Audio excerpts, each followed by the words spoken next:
ಈ ವಿಡಿಯೋ ಅಮ್ಮನ ಮನೇಲಿ ಕೊನೆಯ ಡೇ ವ್ಲಾಗ್ ಆಗಿರುತ್ತೆ. ಇವತ್ತು ಸಂಜೆ ನಾವು ಬೆಂಗಳೂರಿಗೆ ರಿಟರ್ನ್ ನೋಡ್ತಿದೀವಿ. ತುಂಬಾ ದಿನದಿಂದ ಈ ಬೇಳ್ದೆನ್ ತಿನ್ಬೇಕು ಅಂತ ಅನ್ಕೋತಿದ್ದೆ. ಫೈನಲಿ ಈ ಹಣ್ಣಿನ ಕೂಡ ತಿಂದಾಯ್ತು.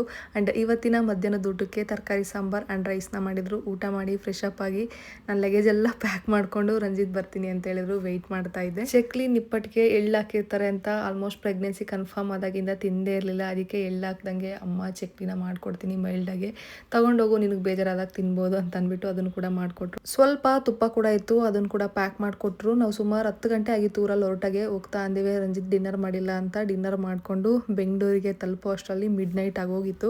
ನೆಕ್ಸ್ಟ್ ಡೇ ಕಂಟಿನ್ಯೂಷನ್ ಪಾರ್ಟ್ ಕಬ್ನ ತಗೊಂಡ್ ಬಂದಿದ್ವಿ. ನಾವು ಒಂದು 2 ಕೋಲ್ ಇಟ್ಕೊಂಡು ರಿಮೈನಿಂಗ್ ಎಲ್ಲ ಓನರ್ ಕೊಟ್ಟು ನಮ್ಮ ಪಾರ್ಸಲ್ ಎಲ್ಲ ಅಲ್ಲೇ ರಿಸೀವ್ ಮಾಡ್ಕೊಂಡಿದ್ರು. ಅದನ್ನು ಕೂಡ ಇಸ್ಕೊಂಡು ಬಂದೆ. ರೀಚ್ ಆಗೋ ಅಷ್ಟರಲ್ಲಿ ಮಿಡ್ ನೈಟ್ ಆಗಿತ್ತು. ಸೊ ನಾನು ಯಾವ ಬ್ಯಾಗು ಅನ್ಪ್ಯಾಕ್ ಮಾಡಿರ್ಲಿಲ್ಲ. ಮಾರ್ನಿಂಗ್ ಎದ್ದೆಲ್ಲ ಅನ್ಪ್ಯಾಕ್ ಮಾಡಿ ಅಂಡ್ ಹೊರಗಡೆನೆ ಬ್ರೇಕ್ಫಾಸ್ಟ್ ತಂದು ತಿಂದಿದ್ದಾಯ್ತು. ಸ್ವಲ್ಪ ಅವರೆಕಾಳೆಲ್ಲ ಸುಲ್ದು ಇಸ್ಕಿ ಬ್ಯಾಗಲ್ಲಿ ಇಟ್ಟಿದ್ರು ಅಮ್ಮ. ಇವತ್ತಿನ ಮಧ್ಯಾಹ್ನದ ಊಟಕ್ಕೆ ಅದೇ ಅವರೆಕಾಯಿ ಹಾಕಿ ಇಸ್ಕಿದ ಬೇಳೆ ಸಾಂಬಾರ್ ಮತ್ತೆ ರೈಸ್ ನ ಮಾಡ್ತಾ ಇದ್ದೀನಿ. ಇಲ್ಲಿಗೆ ಅಮ್ಮನ ಮನೆ ವ್ಲಾಗ್ಸ್ ಮುಗೀತು. ನಾಳೆಯಿಂದ ನಮ್ಮ ಮನೆ ವ್ಲಾಗ್ಸ್ ಆದಷ್ಟು ಶೂಟ್ ಮಾಡಿ ಅಪ್ಲೋಡ್ ಮಾಡ್ತೀನಿ. Thank you for watching. Bye.